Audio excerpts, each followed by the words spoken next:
Dr. Paul, I would like to welcome an author and prodigious, I believe, thought leader in the area of understanding boys and men. This is David Maywald, and we are new friends, I believe. And he has come out with a remarkable book called The Relentless War on Masculinity. And we're going to talk a bit about that today. Now, let me introduce him a little more thoroughly. He's a thought leader who is courageous, inquisitive, forthright, and family centered. He's a board member, a proud father to a son and daughter, as well as a passionate advocate for boys and men. He's calling to spark transformational change for men and boys with positive societal spillovers. He's based in Canberra, the national capital of Australia. He's completed many degrees. He's been a chairman of companies. He's been in finance, in charge of large amounts of money, and is a leader. And a unique thing about him, you just don't see in the Western world today. In fact, this is the only one I've ever heard of outside of sporting events and the Olympics. David founded the Awards for Men in Leadership in 2023, recognizing the importance of positive male role models.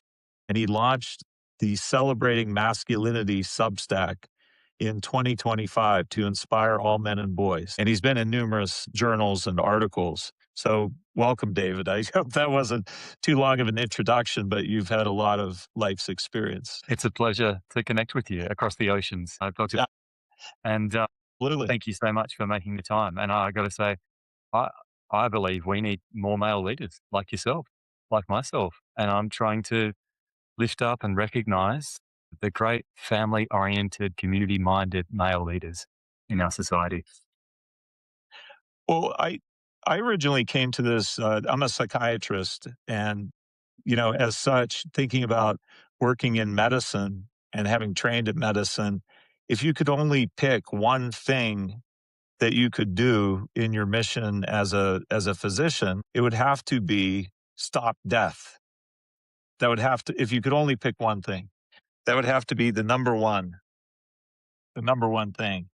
And when you think about the suicide rate in the Western world, both in the UK and might even be higher in Australia now, from what I've been seeing in the data, and in the US, it's approximately 80% of completed suicides are male.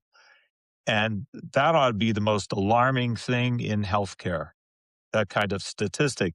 And it's not that we would want more female suicides or an equalization of the suicides. It just indicates we don't understand males. And as we now know, we haven't been delivering them the right kind of mental health care. And you've been writing about this a lot lately, even outside your book on your Substack, on the country of Finland, some of the turnaround that they were able to achieve. One of the things that I've always thought about this, and having been colleagues with Dr. John Barry and Dr. Martin Seeger, both of whom I think you know from UCL, University College London in the UK. They co-wrote with many other authors, really the world's only comprehensive textbook on male psychology.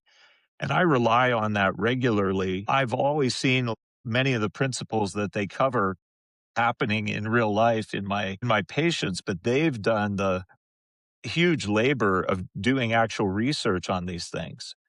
And one thing that I always come back to, you and I were talking offline before we got on here about what could be done to learn from the Finns and improve mental health care and prevention of not just suicide, but all of the life circumstances that are desolate for men that lead up to that or toward that. What could we do?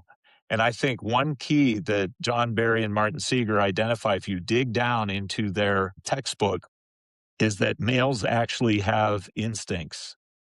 Carl Jung talked about them using the strange term archetypes, but today we use more of an evolutionary psychology based thinking to say instincts are automatic, they're inborn, and they are not learned.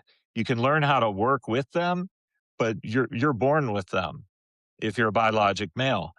And Barry and Seeger identified the first three conclusively male instincts that are the same in every culture around the world and likely throughout human history. And the first one is being a provider and protector. The second is fighting, trying to win. And the third is a kind of stoicism that it's not good to emote publicly in front of other people, except people you intimately know and trust and are your teammates. It's not good to emote publicly. In other words, boys don't cry. What we've always thought and said and reacted to, it turns out is true.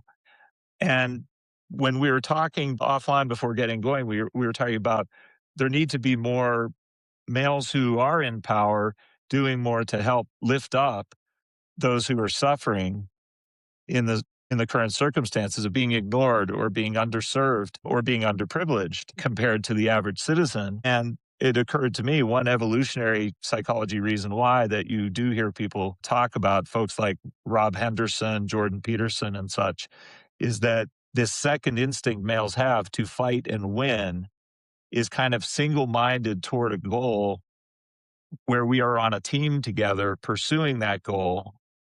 But if your situation is you're neither on the team nor do you have the same goals, we naturally might even feel competitive toward other males. That's one explanation of why do high achieving men not do more to stand out and stand up for boys and men who are suffering.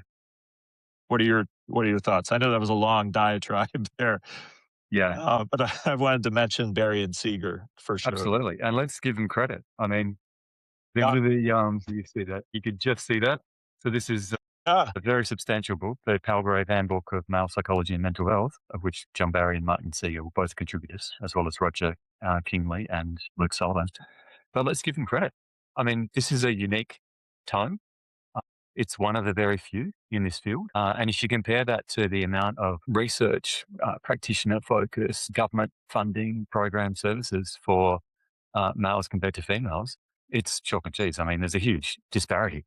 And a yeah. lot more work needs to be done in this space because, like you're saying, there are differences, clusters of differences, and clear dimorphism between males and females. And we need to understand that and appreciate that and acknowledge that, as well as reflect that in service delivery so that we can connect and actually make a positive difference in people's lives.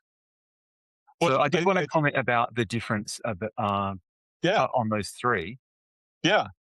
Let's keep that in mind when we're considering the disparities that boys and men face, because feminism and female empowerment has been incredibly successful.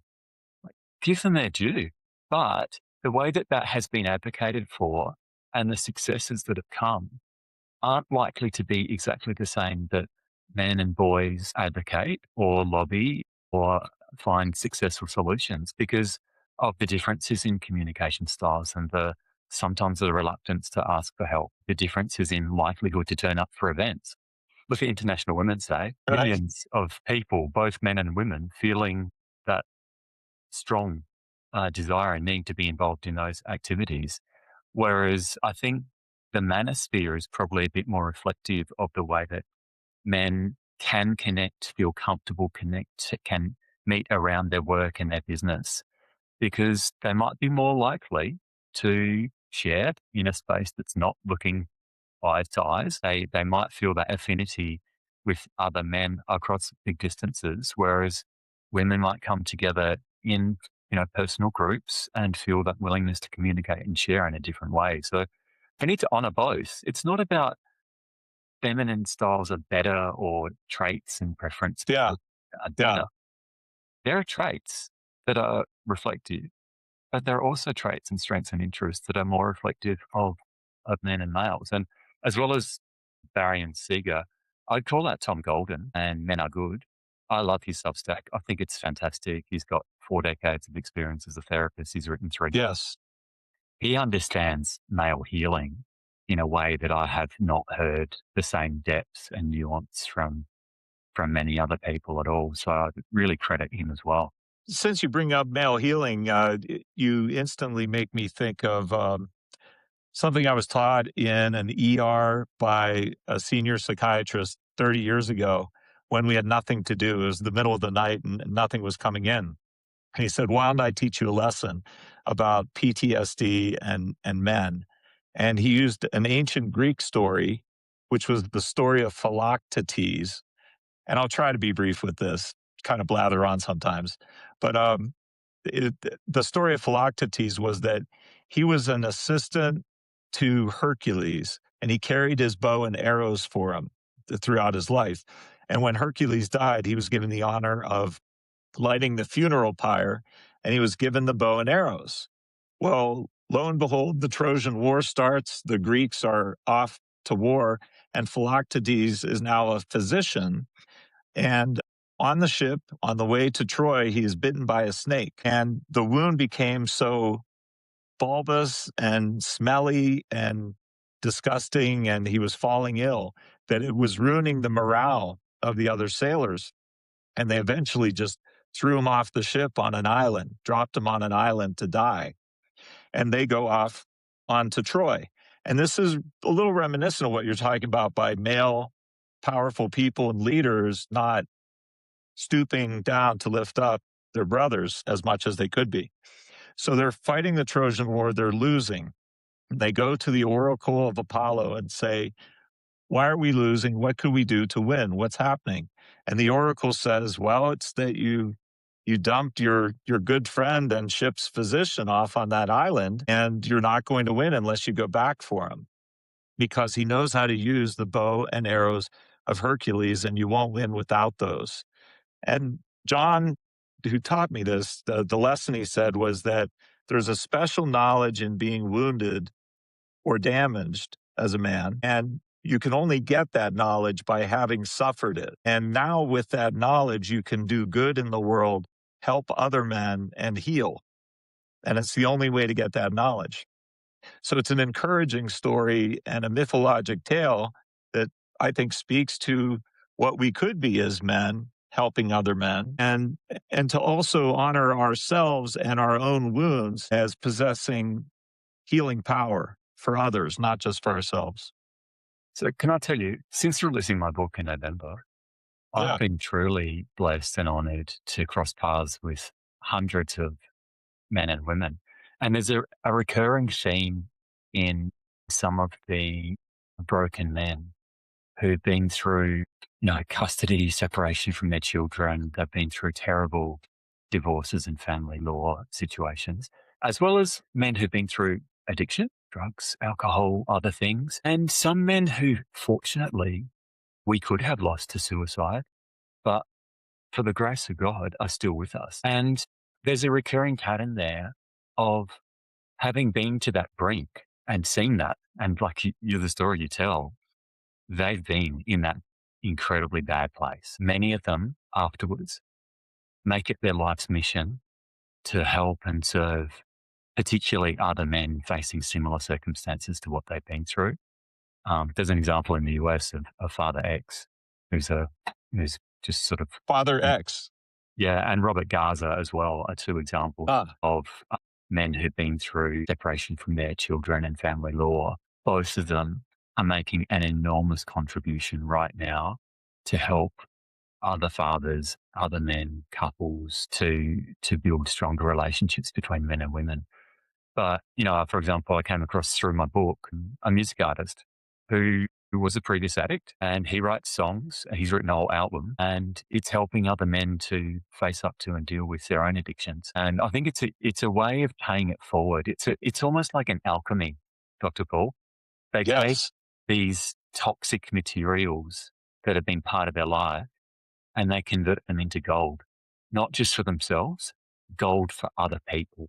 And in that purpose and in that transformative story, they find meaning for their lives going forwards and being able to move past some of the terrible situations in their own lives. And it is a characteristic of male healing. It's a way of using that experience, but turning it into something positive and using it for the benefit of others. Was there, thank you. Was there anything specific that led you to, that sparked you into beginning your book, or Has it been a long running life mission that you've had? Like, what's your story that led to the book? Because it's quite brave of you to, I think, title it that way, even though some things are in decline that were very just rabidly harmful toward men only a few years ago. What led you to it, and what gave you the bravery to write such a thing?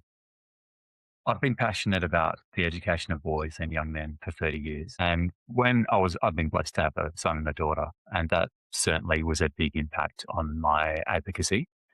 But I can tell you what was the main driver of the book. 2 or 3 years ago, I was catching up with a lot of men and women over coffee, one on one, over a beer, sort of in a school Huh. playground, the other parents picking up kids and things like that. And I was having fantastic conversations with them. They were really honest, sharing about their concerns for their sons, sharing about the stories of their families. And there was this balance and honesty in our conversations. But none of those people would have been able to share those same things in public or on stage or behind a mic. Mm, I was reflecting at that time on a comment from Konstantin Kisin, who talked about you can tell the health of the society when there's not a big gap. If there is a big gap between people's private and public thoughts and feelings, then it tells you that there's an unhealthy public discourse. And I sense this huge gap in Australia, and I could see evidence of that overseas as well, in the US, Canada, UK. So after having had dozens of similar patterns in these conversations, I started to see the recurrence. And that's what gave me the confidence to put it down in black and white because I'd seen that and heard that so many times consistently from both men right. that they believed in the equality of and in the dignity of both men and women. They loved their sons and daughters equally, as do I. I Yes. would love my son and daughter. I don't want to Yes. see more opportunities, you know, given to girls when those opportunities aren't there for boys in school. So that really convinced me to speak up. And the other factor was the danger for many men speaking up. 2 or 3 years ago, they could be targeted for cancellation. Their job could be threatened. Their customers could be threatened. And that really jarred with the principles and values of how I live my life. No, canceling someone because of their expression, because of their thoughts, I find that deeply troubling from a moral perspective. And it clashes with my faith, it clashes with how I live my life, and it clashes with how I want my children to experience learning and curiosity and public discourse. So I just felt the obligation to speak up and to say the things that millions of other men and women felt that they couldn't say.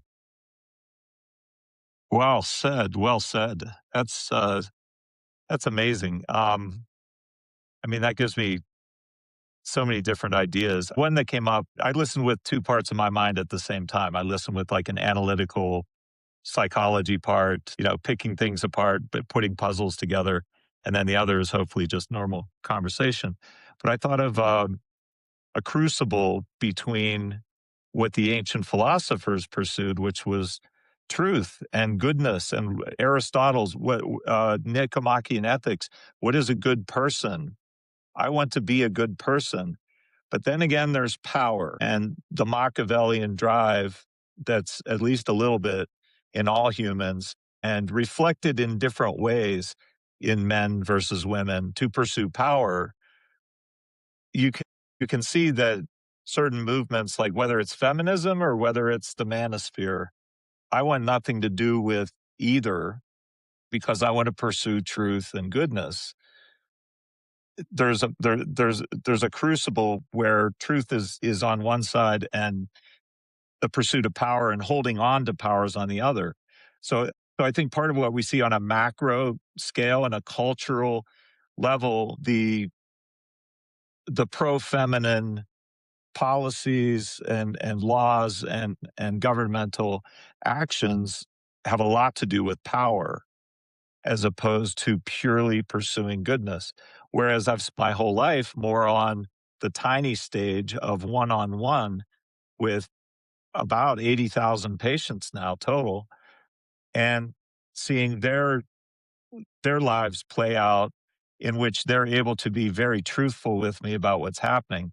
Whereas anytime we're looking at power, holding on to power, government politics, and policy, there's going to be PR and there's going to be spin and messaging and this sort of thing. So I think one of the things you're doing, one of the reasons I call you brave is because you're stating something true that you've seen in the coffee shops, in the pubs, in the taverns, in small conversations that everyone knows is true, that thoughts are just thoughts and words are just words and they aren't the same as weapons. And that just because one person feels a sense of pride and dignity does not mean that that takes it away from some other person's pride or dignity.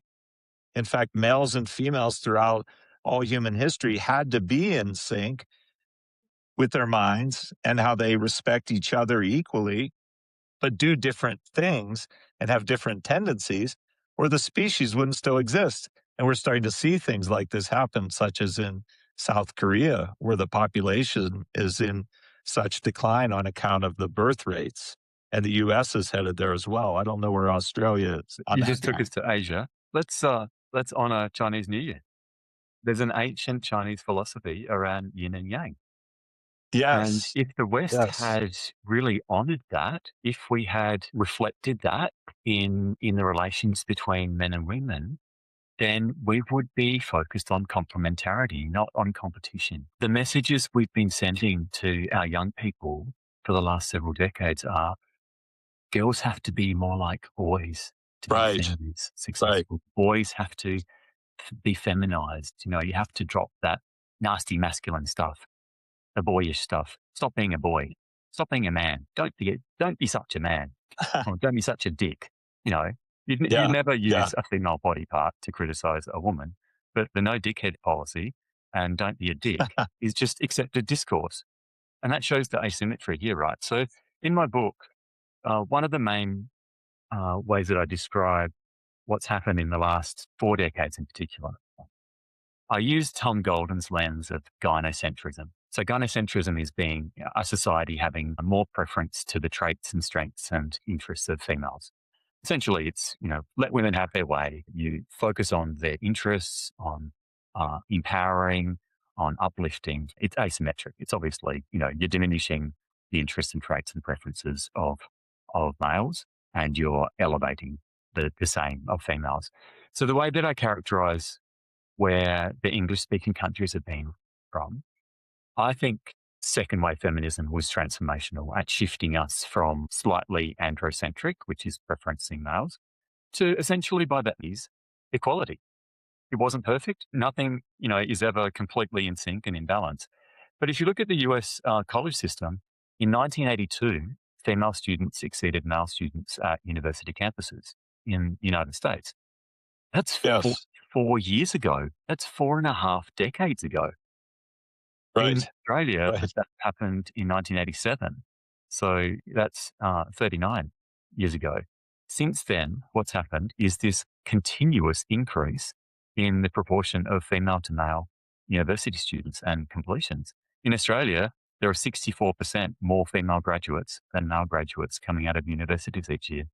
In the US, there are 300,000 more female graduates each year compared to male graduates. So instead of staying at balance, what we drifted into was what I term cultural gynocentrism. It was the soft Mm. preferences.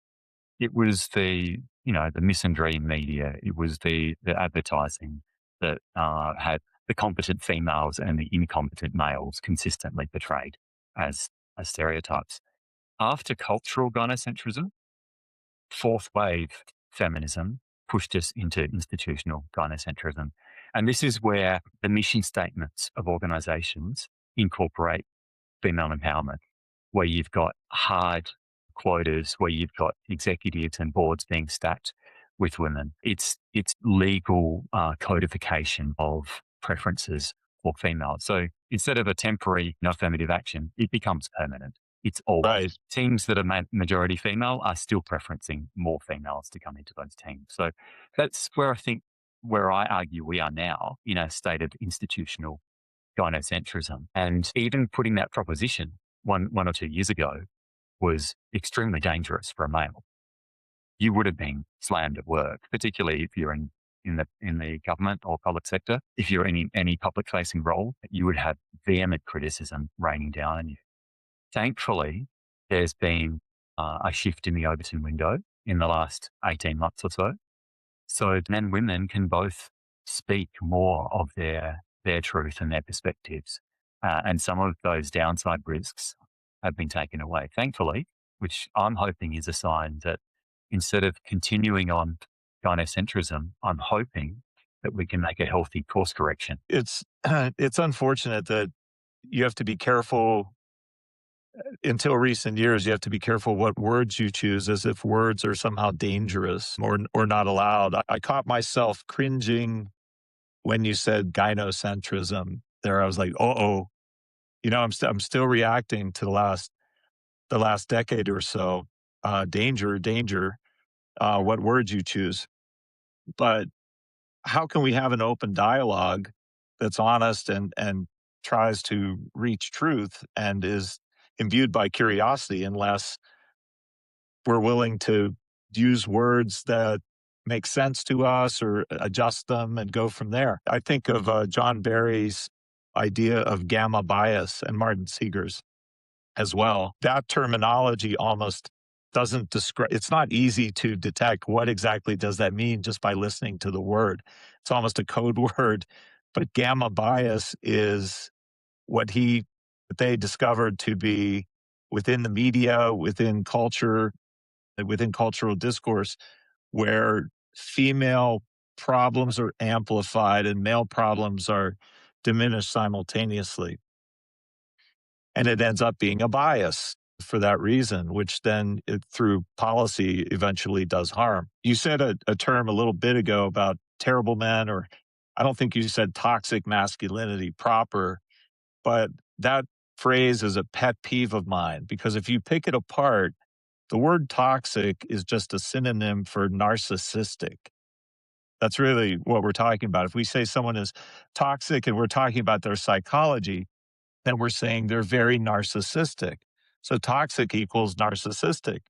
But then to say toxic masculinity is a misnomer, because narcissism, according to the original theorist on this, Freud, and then eventually Heinz Kohut and Otto Kernberg, who studied self psychology and really expanded, along with George Vallon, the idea of what is narcissism and what are its components. It's always depicted and known to be gender neutral. You could be male, female, it doesn't matter, what your ethnicity, walk of life is, or sex. Anyone can be narcissistic, male or female. So this then becomes a bully's schoolyard insult. It's pairing something that's a pejorative of any kind. It could be you stupid, or you idiotic, or you dirty, whatever. It's a pejorative paired with an immutable trait. That's exactly what bullies do. You can see in the linguistics. And it doesn't take much to pick that apart, but look at it. Toxic is a pejorative. It means you're narcissistic. And masculinity means something you were born with. It's immutable. It's like calling somebody a dirty Irishman or Italian or dirty whatever. It's an insult. That's all it is. And people talk about it, and even write research articles about it as if it's somehow legitimately scientific. It's an insult. It's probably a projection as well.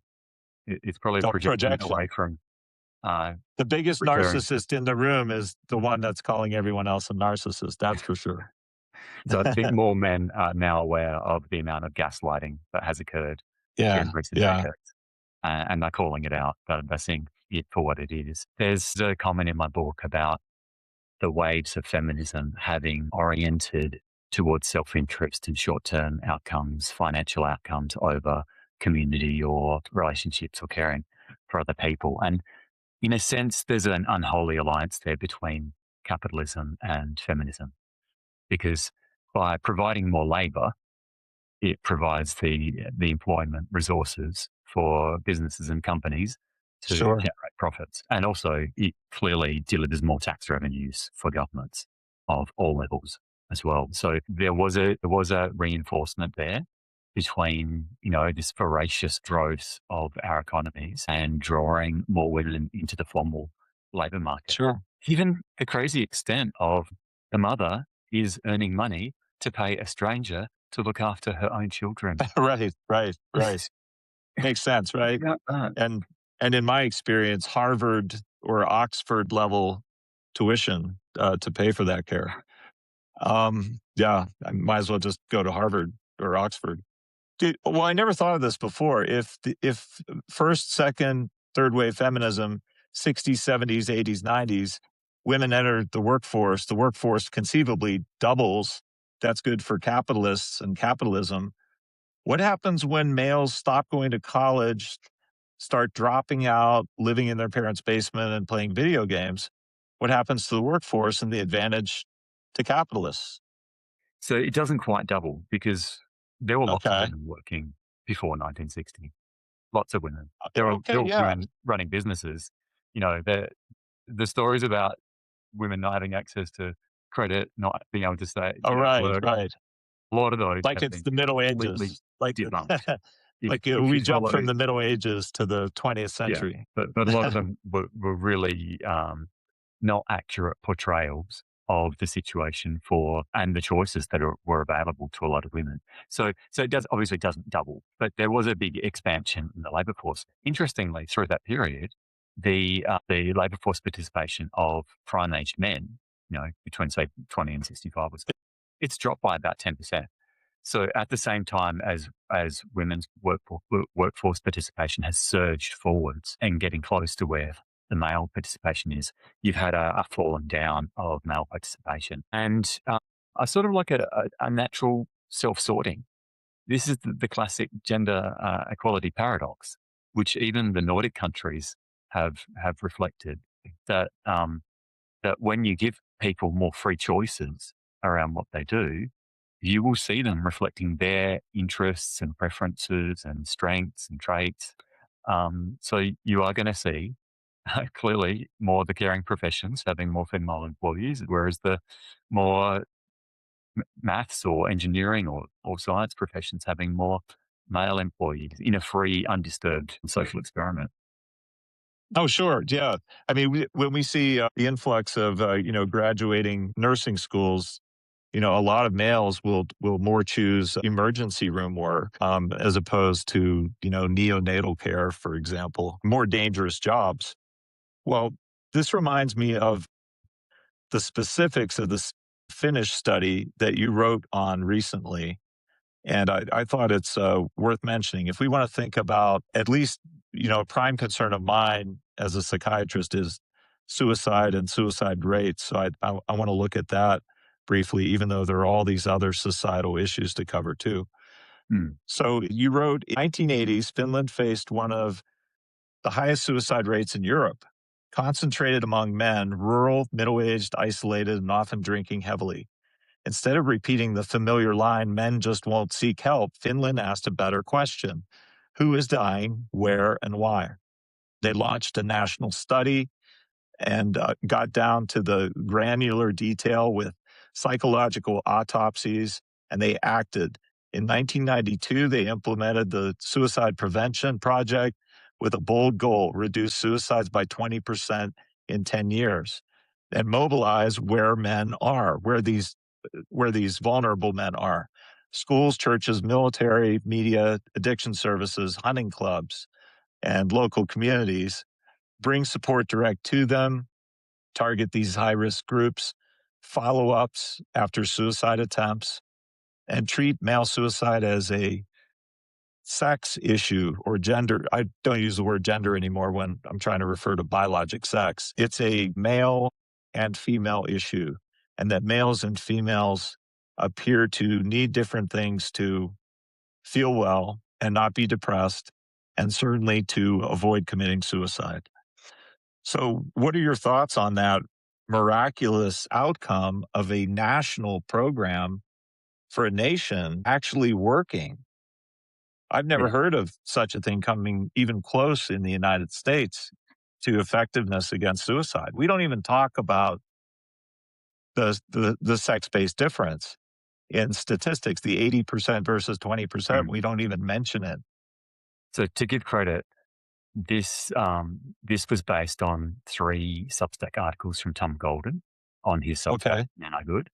And if you search for Finland suicide, Men Are Good Substack or something similar, you'll find them. They are incredible articles. He's gone to the source. He's gone to Finnish experts who had first-hand experience of this case study. And so it's a really valuable case study to reflect on from our perspective. I think what what's really inspirational to me is what you mentioned. They did psychological autopsies on every single suicide for a year.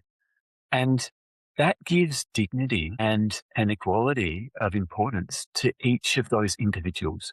Just abstract from the biological sex for a moment. Yeah. Yeah. Yeah. It honors each of those lives and it honors the huge social ripples that happen when a person is lost to suicide. So that's a hugely inspiring aspect of this case study. But then there's another aspect as well, which is exactly what you were talking about, Dr. Paul, which is having gathered this evidence, it was very clear where the concentrations were, the clusters, the recurring patterns in this data. And instead of being an elite driven, top down approach, what they identified was that there were groups of disadvantaged men in regional areas away from the clusters of the big cities who had other issues in their lives, sometimes situational, sometimes related to occupations and or missing out on getting into the military. So what they Mm. found was those men who were really not being cared for, who weren't a consideration socially, politically, they identified and put a spotlight onto the clusters of, of those men. And I would expect that's a big hesitation of our governments and our media. When you've got a gynocentric media and a gynocentric government, then there's a huge challenge for them intellectually to be honest about who are the primary victims here. Remember, Hillary Clinton said the main victims of war are women, that Mm. they lose their Right. husbands, lose their sons, they have to move house, like it disrupts their lives. But the Yes. Global Action on Men's Health finds that in combat zones, the life expectancy grows to over 10 years in conflict zones. So the average around the world is women living 5 years longer than men. But in conflict zones, that grows, it expands. So to say In that women are huh. the primary victims, that they suffer most from combat, it puts zero weight morally onto the men and boys who were killed, who Who died. do most of the hand-to-hand fighting or being put in harm's way. And this is Um, why there's so yeah. much resistance to organizations like UN Women who consistently put 100% weight on girls and women and their well-being and their livelihoods and their life, and they put zero weight on boys and men. They Mm. pay no moral weight, no consideration to the value of those lives or the importance of the quality of life. It's a complete double standard based on biological sex. You make me think a lot by using this term gynocentrism, which I could see being provocative to certain people, but, I'm thinking, what people would it be provocative to? It would be provocative to those males or females who are more geared toward acquiring power and keeping power, and those folks are going to tend to have more dark triad or dark tetrad traits to them. In other words, gynocentrism isn't caused by it, if we use this term, it isn't caused, or nor feminism, it isn't caused by females. It would be caused by those who value power over truth and goodness, male or female. That's the distinction.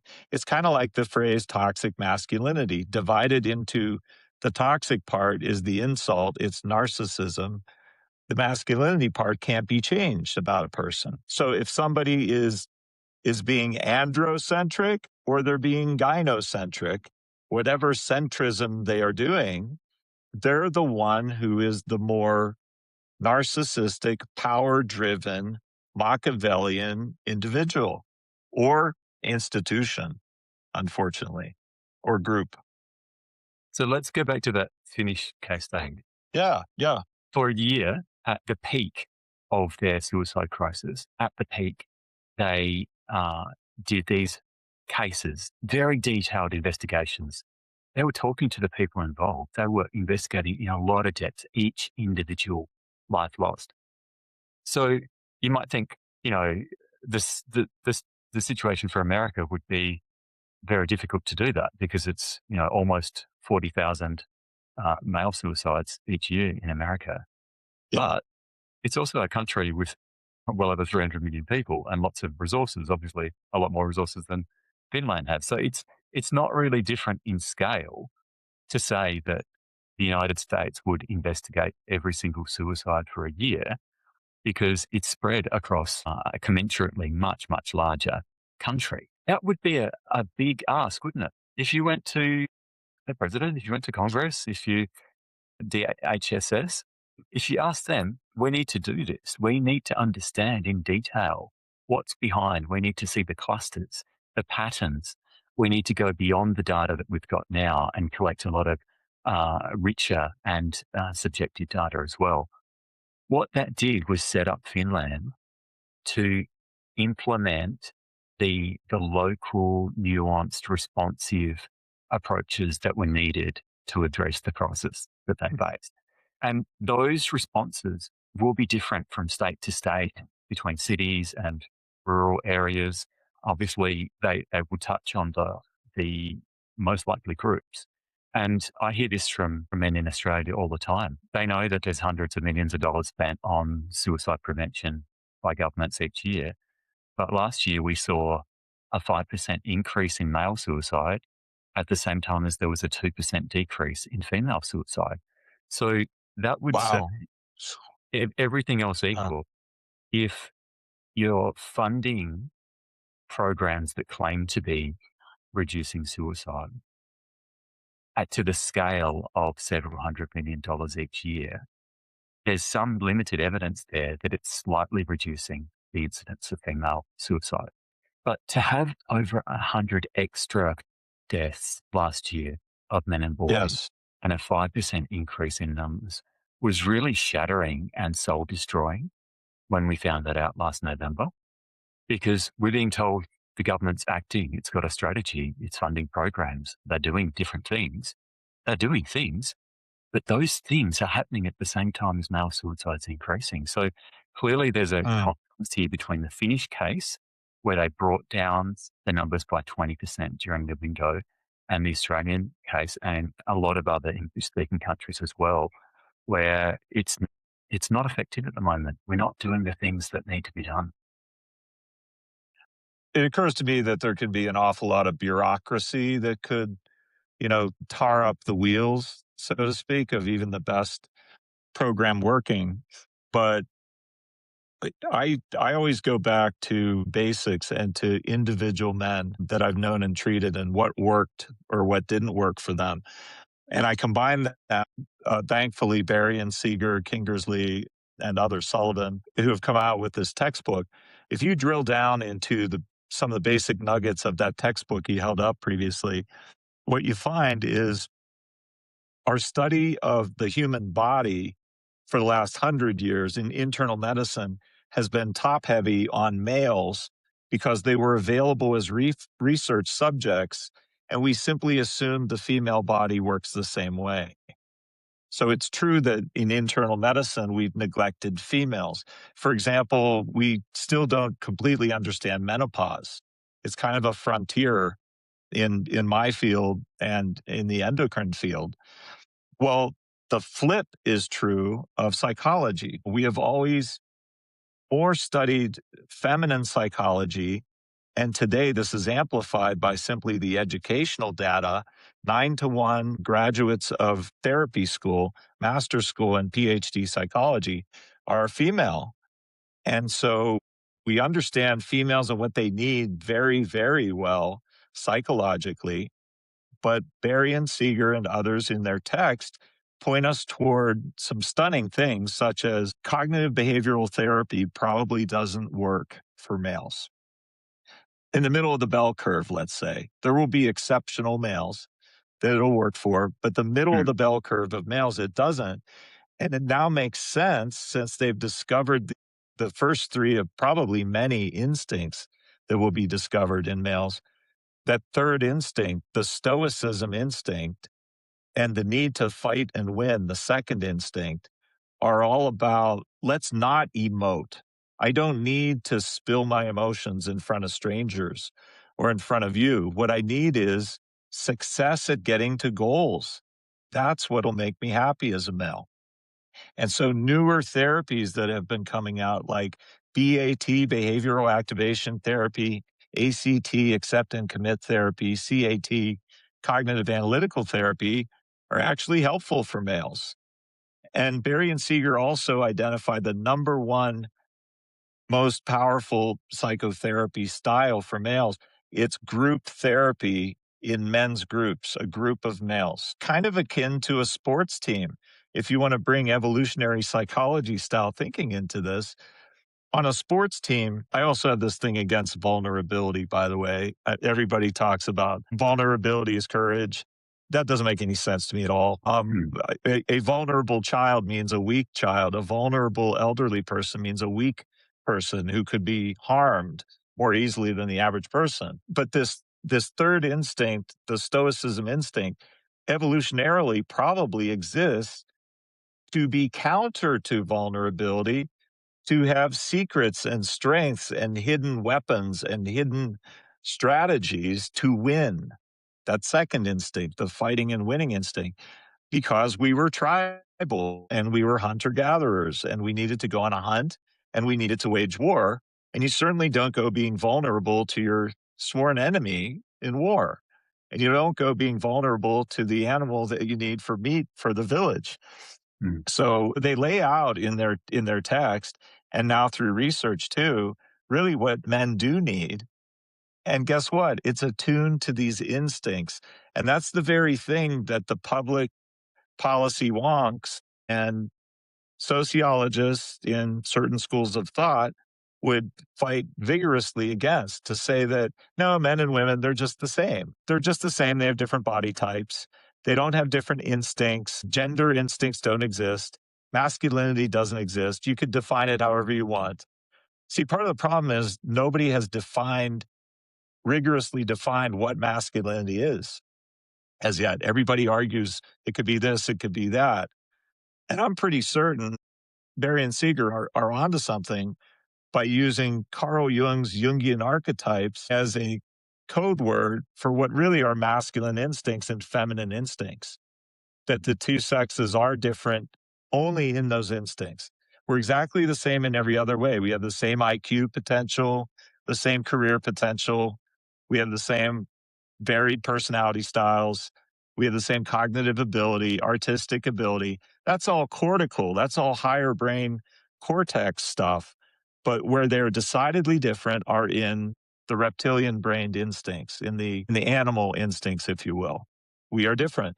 And we're not going to get men better or level things in any way, culturally or psychologically, until we first begin with male instincts are this and this and this and this. They existed throughout all human history. You see it in all the Greek and Roman literature, the ancient philosophers. It's everywhere. It's in Shakespeare. And feminine instincts are uniquely feminine to the female biologically. And that's not the sum total of what a female is, and that's not the sum total of what a male is. But if you violate these instincts, for example, tell men they really better share their intimate feelings with strangers. You better do it. If you don't do it, then you're a toxic male and you're not going to get better. You need to be vulnerable. You are cowardly instead of courageous because you're not being vulnerable. Well, what would I have just done there by saying that to a man, say, who needed help? I would be shaming him. mm, Why? Because I'm making him go against well, taboo. I'm making him go against what is natural and instinctual for him, which is to not share, but to succeed, to aim for goals and succeed. So see, that's the key. I think it's shame. It's we shame males when we ignore that they have specific instincts that instead of pouncing on them and subjugating them and pounding them into the ground actually need to be honored like you're doing, celebrated, enjoyed, and brought into action in service of the community instead of just stifling them from existing.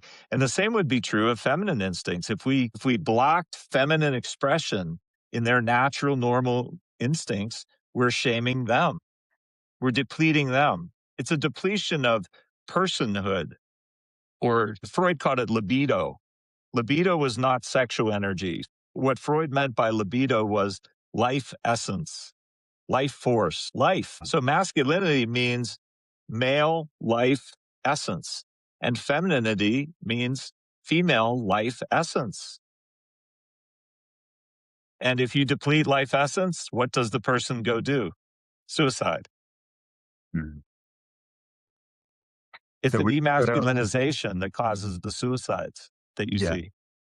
So we've got our work cut out to Yeah, explain some of that Jungian archetypes and yeah, mytho-poetic masculine, literature from the early 90s. It's sometimes hard to distill that down into the type of bite-sized pieces of information that young people yeah, are amenable to.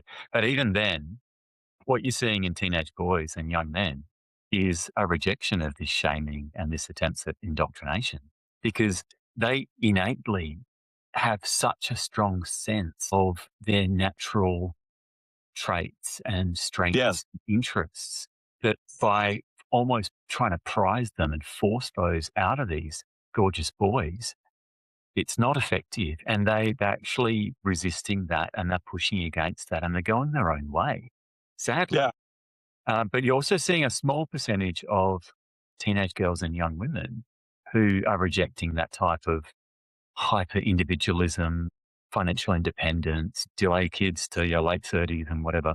So a small number of older girls and young women are rejecting that and are embracing a more traditional, maybe more Christian oriented approach yeah. around relationships and honoring what I've mentioned before, the yin and the yang.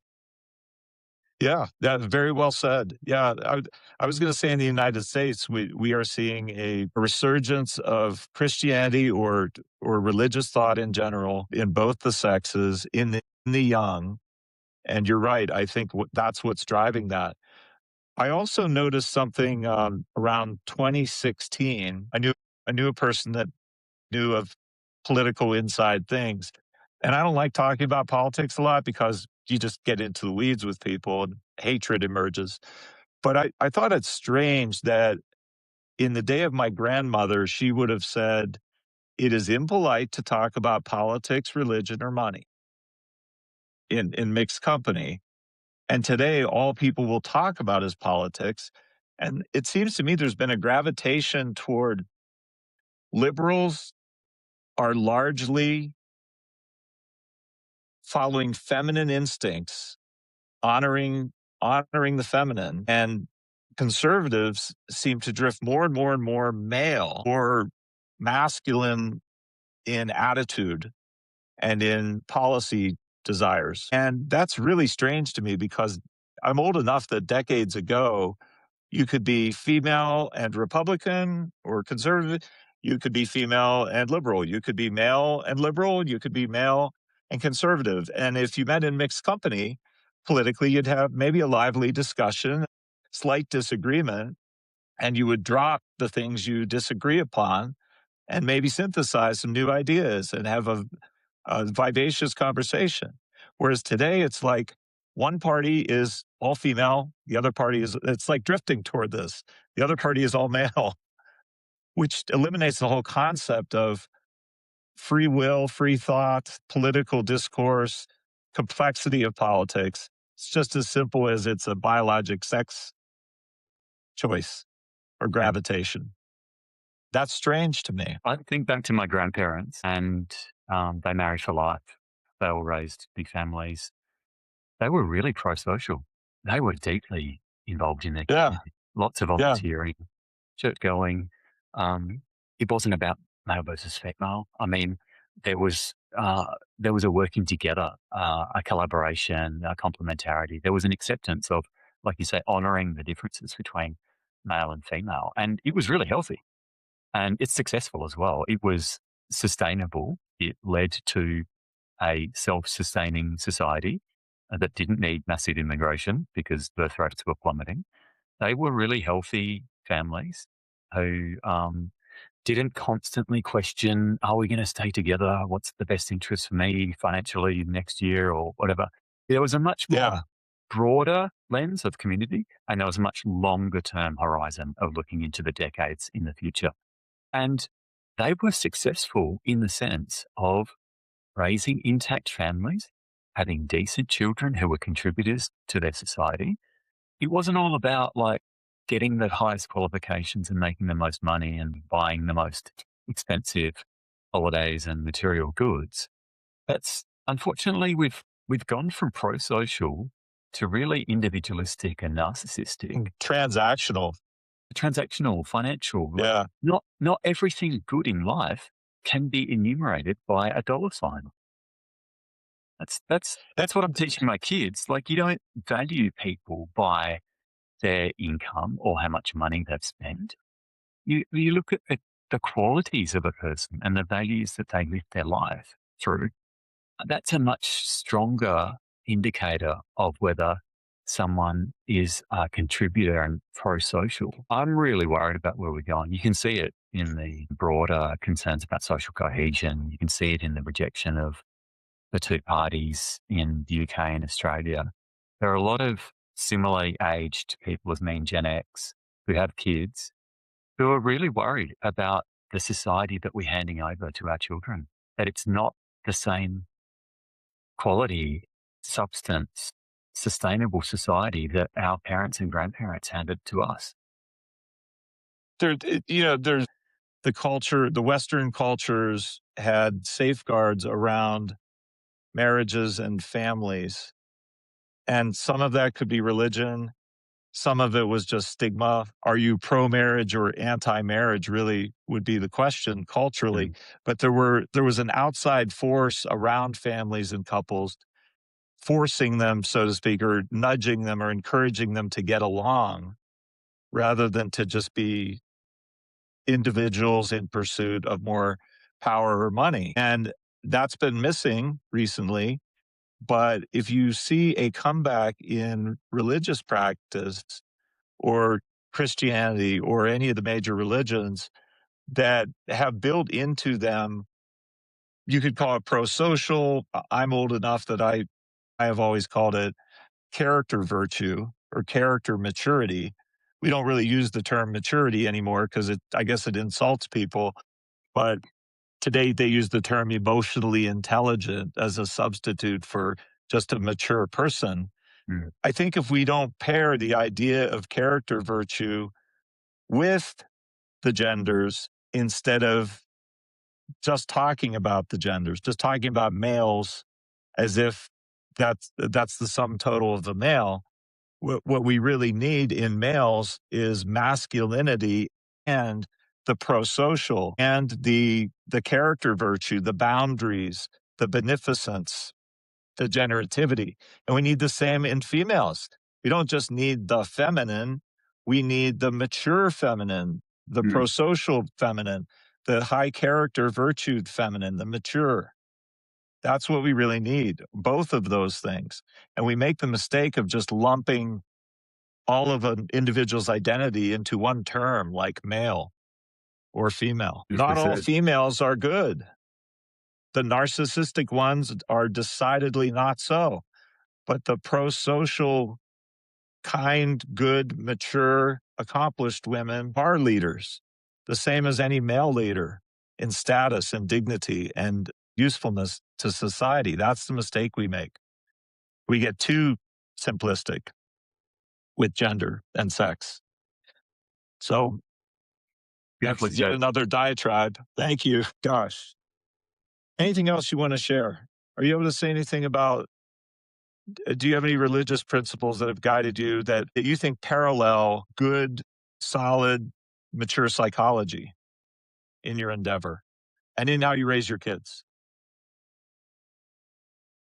Well, the one aspect I'd mention about masculinity is that there's a really strong positive male role model in Jesus Christ himself.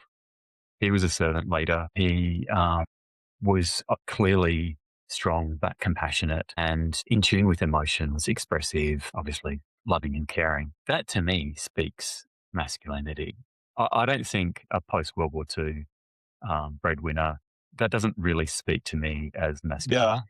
Like, certainly not aggressiveness or dominance. That doesn't speak to me. Or a Stalin era Russian male factory worker. Yeah. No, Doesn't no. really do it.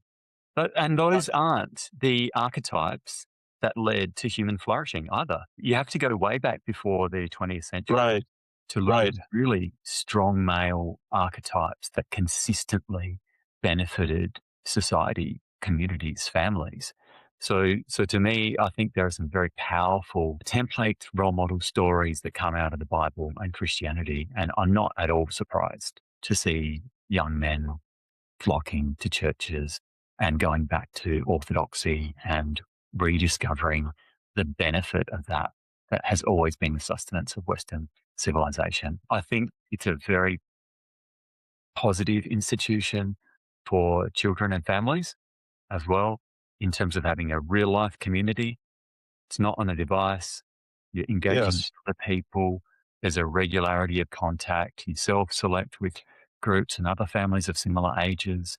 Really strong sustenance there. And the parallel I'd make is, in addition to those therapies that you mentioned, exercise therapy, sunshine therapy, men's sheds, a bunch of old guys Yes. fixing something together or building something for their community, whether it's a bird feeder or something for the schools or a letterbox or whatever. And I'd love to see more young men engage in those spaces because there are quite a few old men and seniors who have extra time up their sleeve, valuable knowledge and skills. And that space where you're working on the tools and you're building something together, it's the perfect environment for males to share, even to share quite intimate details about their lives and stories that deeply resonate. Personally, some of the best therapy I've had is on a bicycle when I've been riding alongside another man in a similar, situation. Like when I had young kids, I had some fantastic bike rides with other dads of similar age kids. And we were just looking out at the horizon and staring down at the lines on the road and looking at the beautiful scenery. And I got to say, that was better quality therapy for me than I could have accessed formally or funded by insurers or funded by governments. So yeah, just like to sort of build on that there's a whole range of different ways of engaging that can be beneficial. That's great. I had forgotten you're an athlete from my understanding. So that's great. I live in Colorado, so bicycling is quite the thing here, and I've done it in the mountains many times. Most of my friends are big into it too, so that's great. Yeah, the importance of physical health too to a male's mind, avoiding addictions, substances, lack of exercise, poor nutrition. That's worth mentioning too. And for the older guys, coach, get involved in the team. You're needed. You're needed now more than ever. Young guys, they need you. They will listen to you more than they'll probably listen to their own father. They will feel an affinity because there's a man who's willing to put his own time into me. He's expressing love through actions. He's turning up for me. He's showing an interest. He wants me to succeed. He's helping me build team skills. Turn up, coach, mentor, get involved, lean in. Even though most of the messaging is lean out and we don't care about you and just we don't care if you live or die, do it anyway. Stand up, speak up, take constructive action because you are needed. You're just as valuable as anyone else. You've got a dignity and equality that everyone else has as well. That is wonderful. Yeah. Yeah, the importance of, even one-on-one, helping another guy out, but through action and through getting embodied, getting into your body.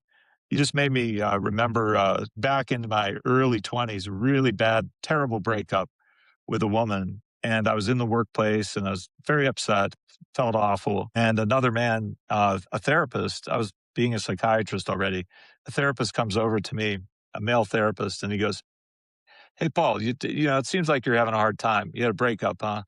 I'll tell you what, come over tonight to my house. I just started building a deck. I need your help. I need you to help me build my deck." And I'm like, "Huh, that isn't what I thought he was gonna say. I thought he was gonna, like, sympathize with me, but instead he's putting me to work on his deck, and I love it." And I gotta tell you, I spent the whole weekend building this deck with this guy, and I really got to know him well and become much better friends, not just acquaintances, and I felt better. I forgot all about the breakup. Well, I didn't forget all about the breakup, but it didn't bother me anymore after one weekend of building a deck. See, So, yeah, I it's love it. very hard for a man to say to another man, "I care about you, I love you, you're important." But that invitation is right up there with the male expression of caring and loving for another man. Yeah, And do you that's remember the how movie? we say we love you. That's how we Yeah, say, "I love you, man. come Help and me build a build deck." something with me. Let's do Do I something remember together. what? You said, what do I remember? Do you remember the movie Karate Kid? Yeah, So Mr. yeah, Miyagi, he takes yeah, Daniel and he uses Daniel as slave labor. He puts him to work, helping to yeah, build and manicure and clean and do everything around his house. But there was the same type of thing, right? He was asking Daniel to do physical service in the presence of each other. He was listening. He was training a student. On superficial interpretation, you might think Daniel was being completely taken advantage of. This old man was abusing and oppressing and dominating this young man, but he right, had the right. wisdom and the foresight, and he understood how you can put that young masculine energy into action in a constructive sense. How you can give him tasks that hone and repeat and build skill slowly over time. And I love that story, what you just mentioned. I mean, Tom Gold Yeah. with that completely. It's about Oh, handing yeah. to other men. Yeah. Yeah, and it's a kind of, I was gonna say tough love, but that means something different. A kind of a masculine fraternal love or mentorship love. I mean, another one is the only year that I did rugby was 1 year in, I was in medical school already, actually. My little brother convinced me to join the city team, and I was like, "Oh my god, I'm gonna die. This thing is gonna kill me. I need to not do this probably."